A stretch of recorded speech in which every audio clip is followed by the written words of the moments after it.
Британиянын Кыргызстандагы ыйгарым укуктуу элчиси Николас Боулер Баткен облусуна иш сапары менен келди. Анын алкагында элчи Кадамжай районунун алыскы Чаувай айылына да барды. Анда аталган айылдагы Илим Ордо окуу борборуна окуу материалдарын тапшырып, борбордун окуучулары менен жолугушту.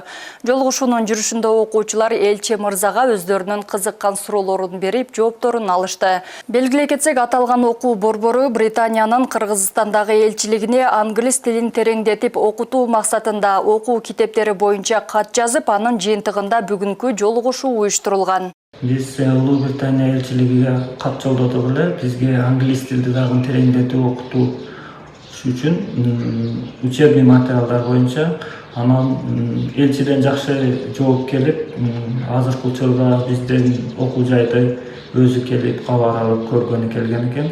Ошол жана окуу материалдарын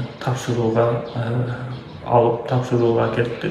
Бизде да чоң ошо биздин окуу жайга келген бул Британия элчилигинин өкүлү, элчиси биздин окуу жайдын өнүгүүсүнө өтө чоң салым кошот жана бул жаштарга өтө чоң мааниге иш-чара болуп эсептелет дейбиз. I'm Nick Bowler, the British ambassador. Илим Ордо борборуна келгенде мен аябай кубанычтамын. Бул жерге мен келгениmin негизги максаты англис тил китептерди өткөрүп берүү. Бул китептерди биз жаш муундарга өткөрүп баратабыз. Алар англис тилин үйрөнүп, келечекте жаңы жетиштикке жетсин. English learning.